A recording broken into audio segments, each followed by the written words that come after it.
এবং পঙ্গুত্ব বরণের বিনিময়ে, এভাবে সারা বাংলাদেশের 2000 জীবনের বিনিময়ে, হাজার হাজার মানুষের আহত হওয়ার বিনিময়ে, লক্ষ লক্ষ মানুষের দোয়ার ভালোবাসায় সেদিন এদেশ থেকে জালিম সাহিব স্বৈরাচার শেখ হাসিনা আন্দোলনের মুখে দেশ ছেড়ে পালিয়ে যেতে বাধ্য হয়েছিল।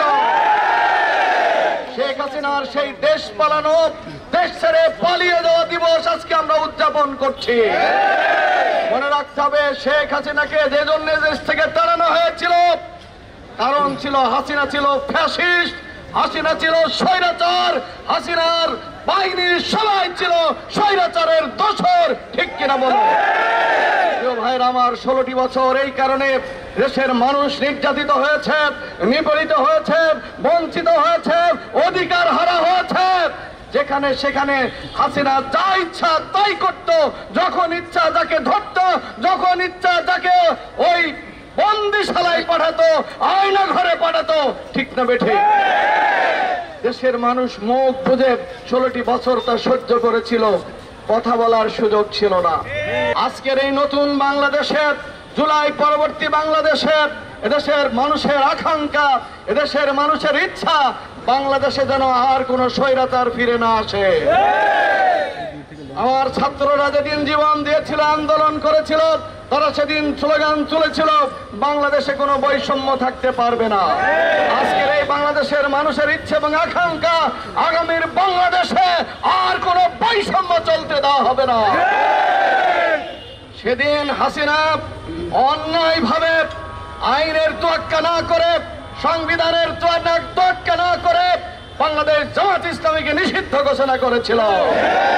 দেশের মানুষ এখন এই কথা বলতে চায়, সেই নিষিদ্ধ যারা করেছিল আজকে তারা শুধু নিষিদ্ধই হয় নাই, বাংলাদেশ থেকে বিতাড়িত হয়েছে। সময়ের দাবি, তাই ওই শেখ হাসিনাকে ফিরিয়ে এনে তার উপযুক্ত বিচার করতে হবে।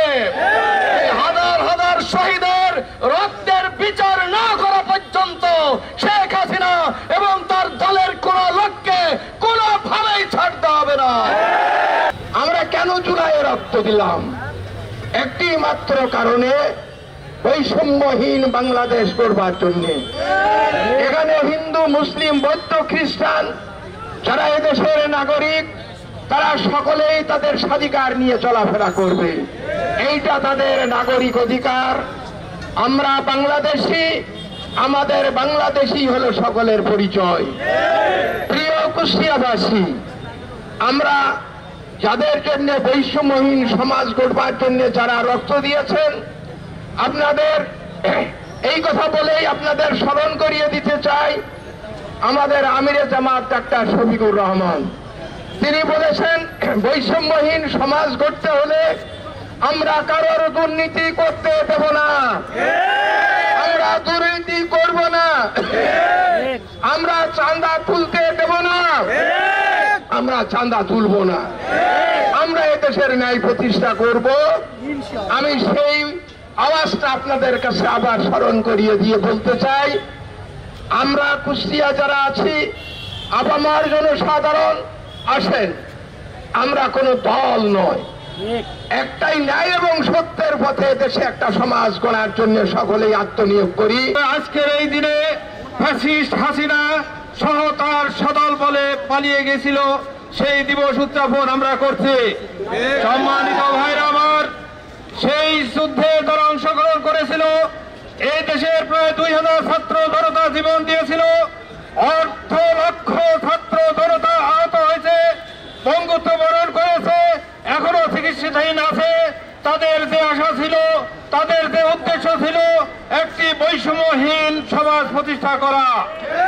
আজকে 1 বছরের মাথায় কি আমরা সেই বৈষম্যহীন সমাজ পেয়েছি ভাইরা আমার? এখন আমরা পাই নাই। সেই জন্য স্লোগান আবু সাইদ মুগ্ধ, এখনো শেষ হয়নি যুদ্ধ।